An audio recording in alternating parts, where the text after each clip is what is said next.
What's going on, everybody? Welcome back to the show. As always, I am your host, Zach Cronin, and unlike every other episode, we do not have a lot to talk about today. This is not going to be a full-length show. We are here exclusively to talk about President Trump involving the United States in yet again another unnecessary, illegal, and unconstitutional conflict in the Middle East. I wanted to talk about this today because over the next couple of days I have a bunch of obligations, and I don't know when I will be able to talk about this news. So it is very pressing. This is colossal. This story is absolutely massive, and there are going to be substantial ramifications that reverberate from the United States involvement in the ongoing conflict between Israel and Iran. Long story short, on Saturday night, Donald Trump authorized 3 strikes on Iran's uranium enrichment facilities. This comes after several days of back and forth firing between Israel and Iran. The fallout has been I don't even know how to describe the fallout, because as far as I'm aware, there were no civilian casualties on these strikes. The Iranian officials have said that everybody was evacuated prior, but it's just nothing ever changes. It really is that simple. Welcome back 2003. Welcome back George Bush. Welcome back Donald Rumsfeld. The entire federal government was on board with this. That is my largest takeaway, with the exception of a few members of Congress that actually have a fucking spine, including Alexandria Ocasio-Cortez, Thomas Massie of Kentucky. Most people within the federal government are like totally cool with this because they are raging warmongers, raging Islamophobes. The Democrats, the Democratic leadership is most upset that they were not briefed properly about these strikes. How fucked up are your priorities in this situation? You're not against these actions. You're not against this unauthorized use of force. You're against the fact that you were not appropriately briefed by the President of the United States. We have a bunch of statements from the President, from J.D. Vance, from the Iranian side of the conflict as well. But we're going to begin with some reporting from Axios just so we can try to center everything that is going on right here. At the time of this recording, and when the time this video goes live, it will probably be late Sunday evening. I'm guessing maybe around 7, 8 o'clock, depending on how far into the weeds and how tangential I get. But just understand that this story is still developing. There are a lot of details that are going to be unearthed over the next couple of days, both in regards to the specifics about the efficacy of this strike. We're also going to see what the Iranian retaliation is going to look like, if there even is one. We are also going to see what other areas of the globe involve themselves, maybe not in a hot conflict like the United States, but we've seen murmurs from the Russian State Department that they are potentially maybe looking to move some nuclear warheads to Iran. And I know that sounds scary, but that in this instance might be the most appropriate response from the Iranians. Get nukes, because when you have nukes, the West does not fuck with you. It really is that simple. The reason why the West does not directly interfere in Russian affairs and North Korean affairs and Chinese affairs is because they all have nukes. Either everyone has nukes or nobody has nukes. That's really what my nuclear warhead policy boils down to. I'm mostly a proponent of denuclearization, but obviously there's a lot of fucking freaks that inhabit all of these governments all over the world. But why should only a handful of countries be allowed to amass nuclear warheads? And it's, of course, always the most fucking unstable countries that do so. Anyway, we're getting into the weeds here. This is courtesy of Axios. The United States used 14 bunker busters, 7 B-2 bombers in midnight hammer strikes on Iran, a surprise U.S. military attack on Iranian nuclear facilities involved more than 125 aircraft and 75 precision-guided weapons. The operation, dubbed Midnight Hammer, produced the longest B-2 Spirit mission since 2001 and the first real-world use of 30,000-pound bunker-busting bombs. This is important. The Iranian nuclear facilities are estimated to be anywhere from 100 to 300 feet deep inside of a goddamn mountain. The reason why the United States had to get involved is because Israel told them to. Why did Israel tell them to? Well, the Israeli military does not have the appropriate arms to reach targets that are this deep into the earth. As far as I'm aware, the United States is the only military with this type of capability. And of course, Donald Trump has gotten upwards of $200 million from AIPAC. So when they say jump, he asks how high. He is a cuck to Israel. He is Benjamin Netanyahu's dog. Do not get it twisted. They are doing this, well, not only because of Israel, but also because they are warmongers and Islamophobes. But Israel was the one pushing for this. And as we will discuss a little bit later, there is virtually no intelligence, old or new, that says Iran was anywhere near building a nuclear, a weapons grade, a military grade nuclear weapon. Why it matters. The United States again finds itself fighting in the greater Middle East. This time it's alongside Israel and against Iran. Here are some of the weapons used in the operation, according to Defense Secretary Pete Hegseth and Joint Chiefs Chairman General Dan Kane, who briefed reporters Sunday morning. 7 stealthy B-2 bombers and dozens of refueling aircraft that worked in tandem to execute an over 30-hour round-trip flight from Missouri to Iran. 4th and 5th generation fighters that cleared the way for the strikes. The Pentagon would not disclose makes and models, but a public graphic depicted what looked like F-22s. 1 submarine that fired more than 24 Tomahawk cruise missiles, 14 GBU-57 massive ordnance penetrators, the world's most powerful non-nuclear bombs. Zoom in. Satellite imagery shared by Maxar shows several large holes or craters at Fordo, effectively an underground nuclear fortress. The area is also blanketed in dirt and ash. What they're saying, our initial statement is that all of our precision munitions struck where we wanted them to strike and had the desired effect. Hegseth told reporters. Fordo, he added, was the primary target here. I'm going to be just completely real with you guys. I think that this is bullshit. I'm not so certain that anything the United States hoped to do has been accomplished.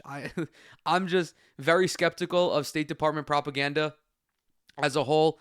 I don't think that this was as successful of a strike as they claim. Obviously, that will come later on down the line, but I'm highlighting my pessimism early. I do not believe that our leaders are actually this competent. I do not think that they would, I just don't believe that this strike was as effective as they claim. Kane said Iran was caught flat-footed. He was unaware of any shots fired at U.S. warplanes as they entered and exited the region. Tehran's, quote, fighters did not fly, he said, and it appears its surface-to-air missile systems did not see us. What we're watching, how well prepared U.S. troops are for potential retaliation, launched either by Iran or its many proxies. In the lead-up to this, like days beforehand, in the aftermath of Israel's initial strikes on Iran, the United States went ahead and evacuated either all of or the majority of their military bases all throughout the region. I believe there are 20 or so that is within striking range of a potential retaliatory strike from Iran. There is, of course, also like naval bases and ships that they could target. That's a little bit later on in our analysis. We are just going to take a quick look at what the dipshit in chief has to say, and then what also his little bitch boy JD Vance has to say. This is courtesy of Trump's Twitter, a screenshot, of course, on Truth Social. We have completed our very successful attack on the 3 nuclear sites in Iran, including Fordo, Natanz, and Esfahan. All planes are now outside of Iran airspace. A full payload of bombs was dropped on the primary site, Fordo. All planes are safely on their way home. Congratulations to our great American warriors. There is not another military in the world that could have done this. Now is the time for peace. Thank you for your attention on this matter. This will not lead to peace. I hate to be Captain Obvious here. I hate to burst all of your bubbles. I hate to rain on your parade. I hate to take a piss on your ice cream. This is effectively the same as me walking up to somebody on the street, smacking the shit out of them, and then I call for the truce. Like, listen, bro, I know I just smacked you across the face, but what if we hash this out? This is not how that works. There's no room for peace in this scenario anymore. Donald Trump and his dipshit administration fucked this up not only during this administration, but also when he became president back in 2016. Let's rewind a little bit. How did we get here? There has been consistent propaganda over the last 3 decades that Iran has been anywhere from 3 to 5 years away from building a nuclear bomb. This has been the case since 1992, courtesy of not only Israeli intelligence, but also U.S. intelligence, quote unquote intelligence.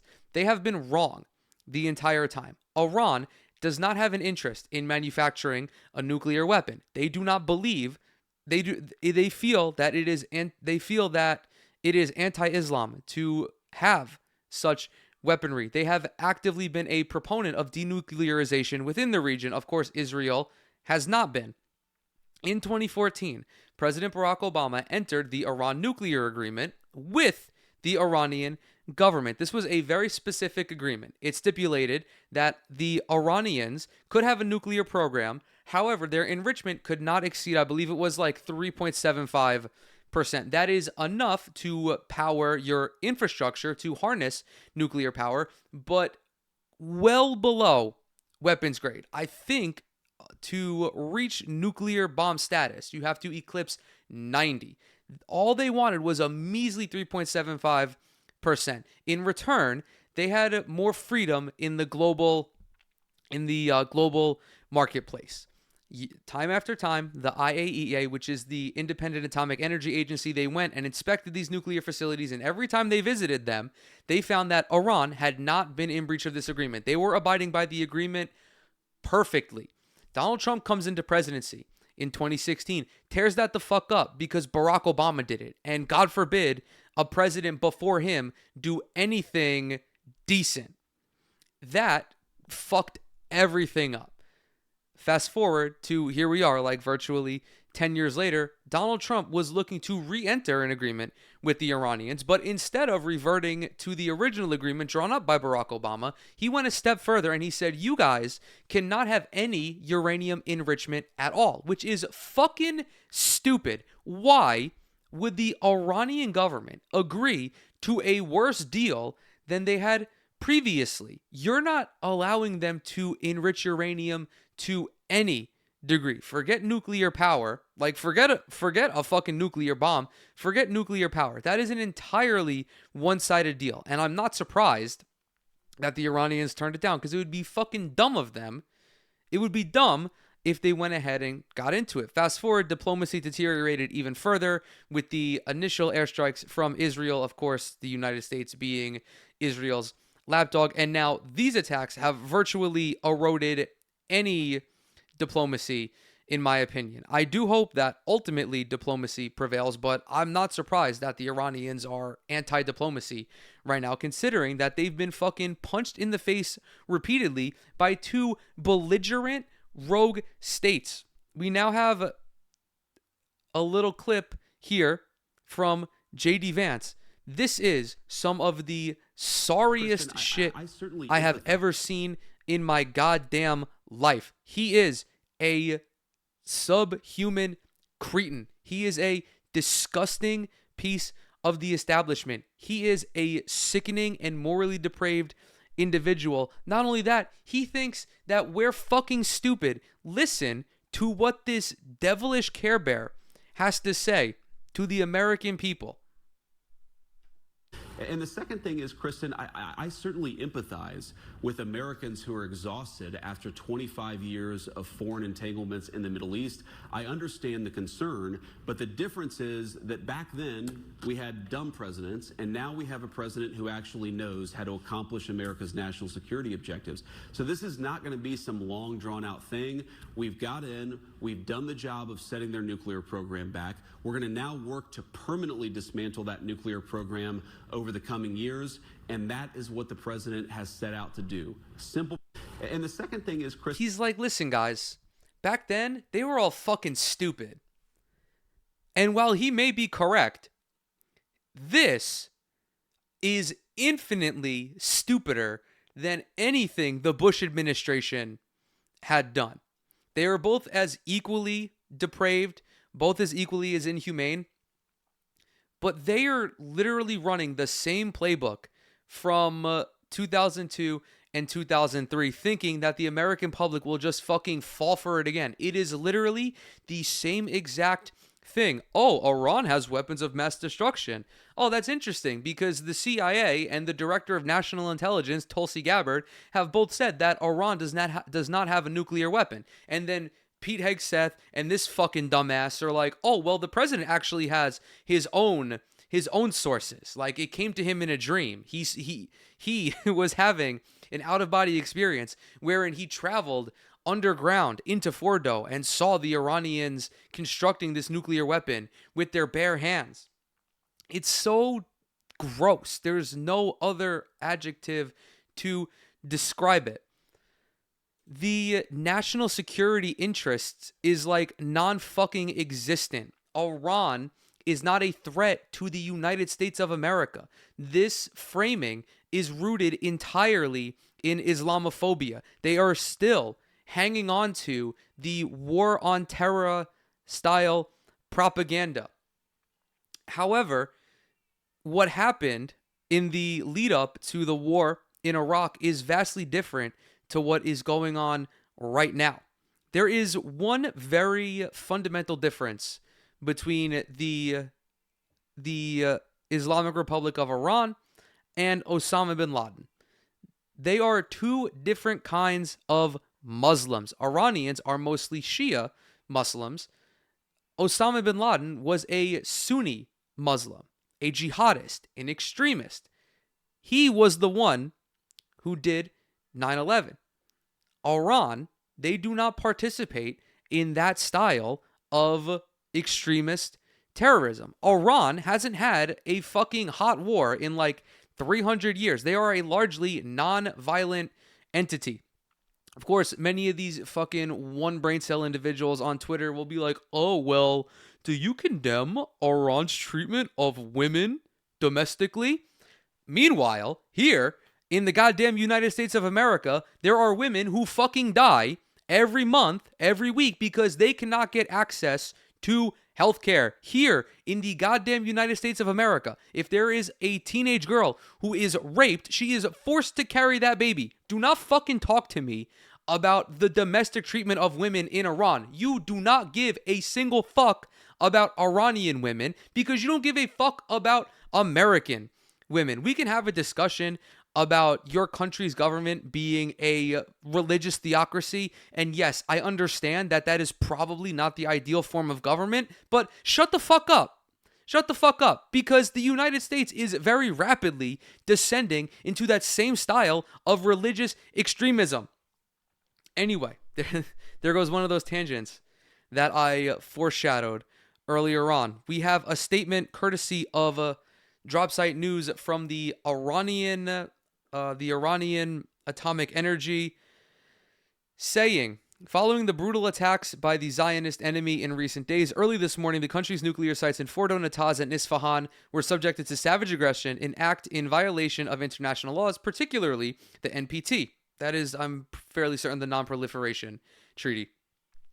This action, which violates international regulations, unfortunately took place under the indifference and even complicity of the International Atomic Energy Agency. That is the same committee that regulated or that checked in on Iran during the Iran nuclear agreement under Obama. The American enemy, through cyberspace and by the declaration of its president, has taken responsibility for the attacks on the mentioned sites, which are under continuous IAEA monitoring in accordance with the Safeguard Agreement and the Non-Proliferation Treaty. Fun fact: do you know whose nuclear arsenal is unchecked? Israel. Go figure, right? It is expected that the international community will condemn this lawlessness rooted in quote-unquote jungle rules and support Iran in asserting its legitimate rights. The Atomic Energy Organization of Iran assures the great nation of Iran that despite the malicious plots of its enemies, with the dedication of thousands of revolutionary and motivated scientists and experts, it will not allow the development of this national industry built on blood, built on the blood of nuclear martyrs, to be halted. This organization is taking the necessary steps to defend the rights of the noble Iranian people and including legal actions. Do not misunderstand me. There was no reason for this. This strike should never have happened. As I mentioned before, the majority of folks in Congress are like straight up cheering on like this strike. There are so many members of legacy media who are also just pounding the war drums. Very few people recognize that the president is not allowed to do this. We have a separation of powers for a reason. The president cannot unilaterally declare war. He cannot unilaterally authorize offensive strikes like this. That falls to Congress. And there have really only been a handful of people who recognize this in Congress. One of them being Representative Alexandria Ocasio-Cortez, who tweeted, "The president's disastrous decision to bomb Iran without authorization is a grave violation of the Constitution and congressional war powers. He has impulsively risked launching a war that may ensnare us for generations. It is absolutely and clearly grounds for impeachment." I agree. This is undeniably the most impeachable offense yet. This is a flagrant violation of the Constitution, a flagrant violation of international law, a flagrant violation of just like decency. Representative Thomas Massie of Kentucky falls in a similar boat. He was the gentleman who introduced legislation into Congress prior to this strike that attempted to have Congress reclaim this ability. But again, when you have both chambers of the House filled with disgusting warmongers, no one's going to give a fuck. And furthermore, so many of these goons are bought and paid for by AIPAC, by the government of Israel. They are going to do whatever AIPAC says. They have their talking points. They have their fucking reasonings. I'm looking at Lindsey Graham. I'm looking at Ted Cruz. Of course, Donald Trump himself. People who have been paid upwards of $1 million by AIPAC to do the bidding for Israel. Now that the news portion of it is all done here, where does this go? Right? What is the next logical step? Nobody really knows. There are a multitude of things that could happen. I've touched on both of them, or I've touched on a couple of them already. One of them being Iran retaliates by striking U.S. bases within the region. There is also the chance of diplomacy. Iran maybe I don't know. There is the chance of diplomacy, but I'm not sold on that right now. One thing that has gained a little bit more highlighting over the last couple of hours is, what if Iran decides to fuck with the global economy a little bit, trying to squeeze the United States economically? Some would say they are well within their grounds to do that. They are well within their right to do that because they have jurisdiction over the Strait of Hormuz, which is massive, which plays a crucial role in the global economy. This is courtesy of Brian Krasenstein. Breaking: Iranian parliament has just voted to close the Strait of Hormuz. This is June 22nd. This was actually this morning at shortly after 9 o'clock Eastern time. The Strait of Hormuz has 20% of the global oil supply passing through it. I believe China also imports a sizable amount of oil through the Strait of Hormuz, and of course that would impact American manufacturing in conjunction with Trump's tariffs. Here's what to expect if successful. Oil prices could spike by 30 to 50% almost immediately. Global inflation likely rises. U.S. gas prices likely skyrocket. Potential $5 to $7 a gallon range depending on duration. Military escalation risk. U.S. Navy and allies likely to respond. Tanker delays affect oil, LNG related goods. Thanks, Trump. This would be the least violent retaliation from Iran, but I would be lying to you if I said that I had any idea of what they're going to do. We're going to have to wait and see. That's going to play out over the next couple of days.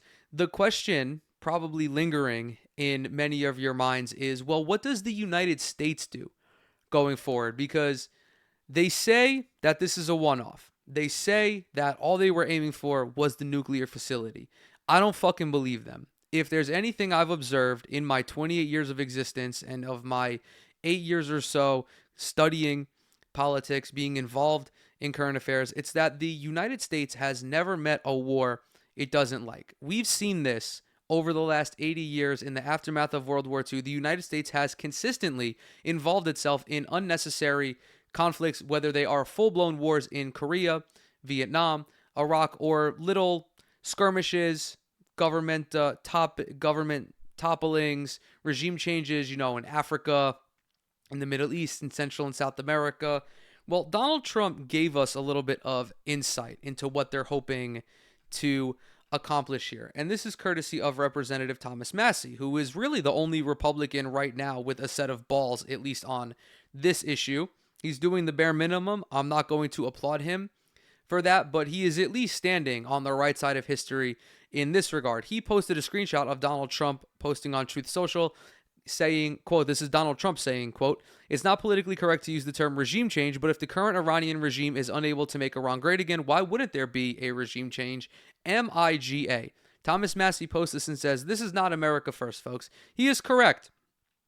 Why does Donald Trump give a fuck about the government of Iran? Well, him and Benjamin Netanyahu, they want to prop up a Western-aligned puppet in after they potentially attempt to assassinate the Ayatollah.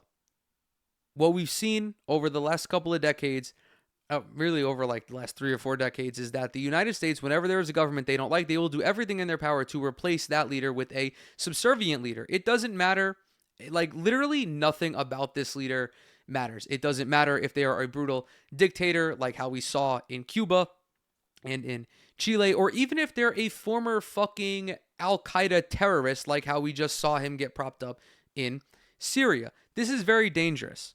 However, regime change is always dangerous. It is massively destabilizing for the domestic population. It only ensures to make everything worse. If you are unhappy with the government of Iran, it is not your business as a fucking foreign power 6,000 miles away to involve yourself in it. Regime change, the overthrowing of a suppressive government should only, or an oppressive government, I should say, should only be done domestically. The people of Iran, if they do not like their government, it is up to them to apply pressure to this government and seek their own reforms internally.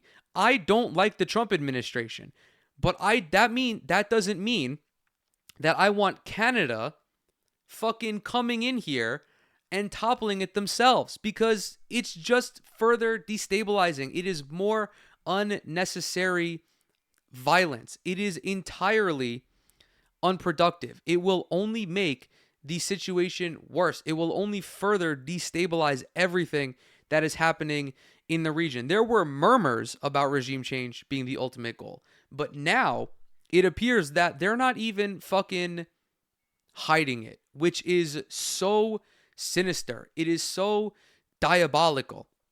What makes matters worse is that all of the other Western liberal democracies, like every fucking country in the EU, the UK, Canada, all of these fucking cucked ass little countries to the United States do not recognize how fucking insane this is. And they're all voicing their support for what Donald Trump is doing and, eradicating the world from the threat that is the Islamic Republic of Iran. They, of course, have their own reasons for this, rooted in Islamophobia, rooted in upholding Western-style liberal capitalism. But if there is any threat to global stability, it is the United States of America. I don't understand how anyone with a fucking brain and 2 eyes can look at this and say anything different. It does not make any sense to me.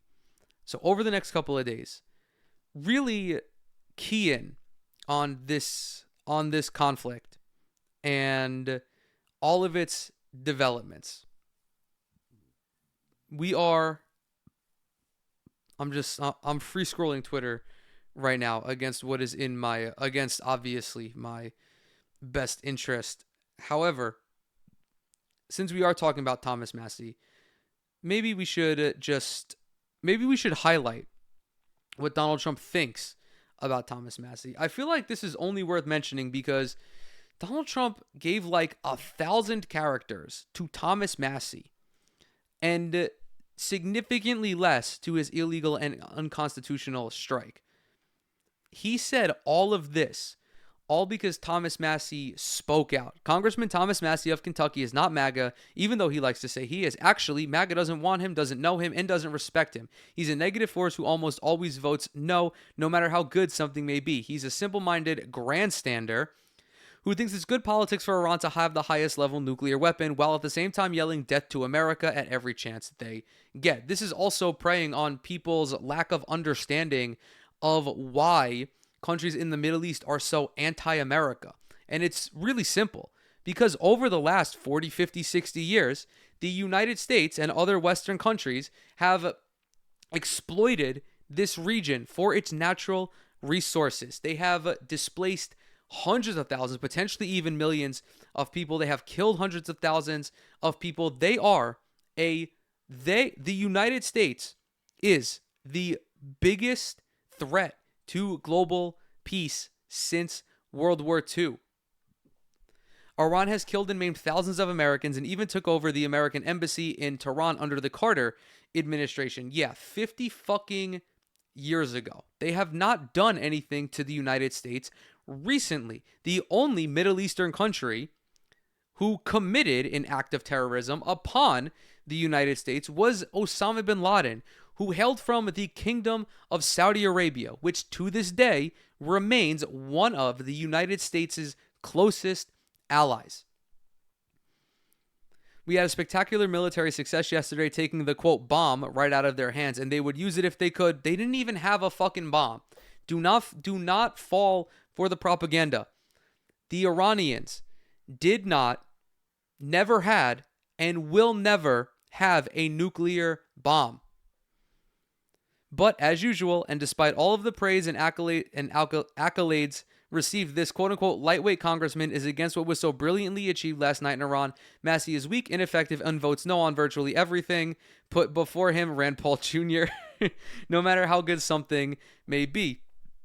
He is disrespecting to our great military and all that they stand for. Pardon me, I've been drinking cream soda. Not even acknowledging their brilliance and bravery in yesterday's attack. Bro, they dropped a fucking bomb from an airplane. What is brave about that? And then you had Fox News, liberal media outlet Fox News, talking about, oh, actually, there were some female pilots in these planes. Like, what is so brave about flying a goddamn fighter jet and dropping a bomb? I don't see the bravery in that.